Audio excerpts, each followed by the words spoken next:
to look away from the train wreck. You can blame it on the tech or the disrespect before you play back. Button check. Button check. What is up, everybody? Welcome back to yet again a beautiful morning here at Checking These Buttons. Thank you guys for tuning in once again. On time, 10 o'clock in the morning. That's the new scheduled time. So we're here once again. We got a couple of hot topics. Some of them just broke yesterday. Let's get it. All right, first up, we're going to talk about Terminator and that MK11, baby. How could we not? If you missed yesterday's button check, I'll put the link in the description field. But definitely, of course, we covered a lot of the FGC reaction. And it turns out, as of yesterday, by the time you watch this video anyway, yesterday, Warner Brothers actually released a early clip of his official ending, so we'll check that out.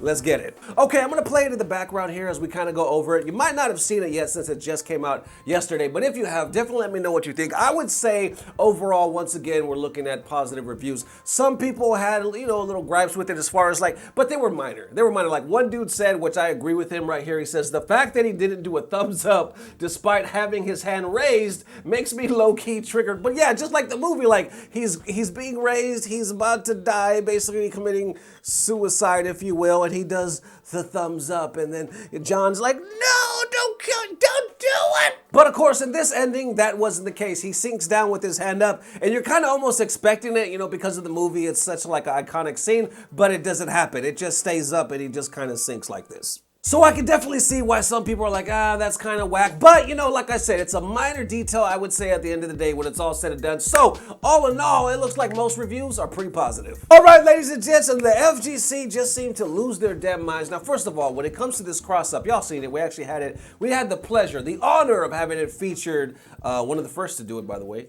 Anyway, like I was saying, we had the pleasure of working with the homies over there at Hitbox, featuring the cross-up, pretty much introducing it to the world. So it was amazing, you know, having it on the show. But a lot of people, as you know, from the jump, had beef with it. Like, yo, it's worse than a cheater box. It's a new way to cheat. It's not fair. Like, how is this thing needs to be banned? It just needs to be banned. And then, of course, you had people on the other side of the argument, like with anything, you know what I'm saying? There's two sides of the story. So other people are like, no, you could already do some of this stuff on a Hitbox. You could even do some of this on a controller itself. But anyway, let's get into this fresh debate at hand. So somebody by the name, if I'm saying this right, I Heart Spooks, he posted this, looks like he's a streamer, posted pretty much him doing just electrics, like back to back to back in Tekken. Because electric is very plus on block, but the problem is if they duck it, you're in for a little bit hurt because you whiffed and you're minus. Then it pops off right here. Well, Papavaya actually tagged that, posted this saying, I want to hear why you would want this to be tournament legal. Then, of course, as you can imagine, everybody starts to debate. Some people bring up the point like, how could you guys are hypocrites, because how could you guys complain that Street Fighter V is just so easy, but when this stick comes out that makes things easier, you guys want to promote it. But then other people are like, no, that's kind of reaching. That's not the case at all. There's a difference between a game just being too easy and a stick that actually helps you to play the game, especially if you have like certain health problems or physical difficulties. So of course, with a hot button, a hot stick controller, whatever the hell you want to call this thing, a lot of people are going to feel upset. They're going to feel like, oh, this is cheating, yada, yada, yada. But I would imagine that it's no different when the Hitbox was first released. A lot of people, when that shit came out, hell, they still call it a cheater box and all this shit. But when is the last time you saw somebody on a Hitbox win Evo? Basically all I'm saying, and you probably got it by now, but let me know if you disagree or agree with this, but the Hitbox when it first came out, hell, still people call it, like we said, a cheater box, yada, yada, yada, and all these advantages, shortcuts, and does all these amazing things, right? But at the end of the day, like somebody stated, the better player at the end of the day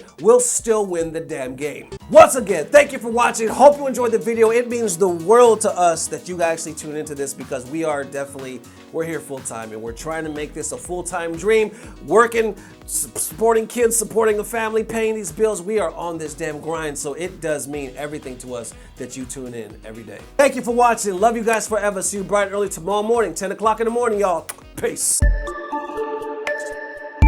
Blah, blah, blah. Subscribe.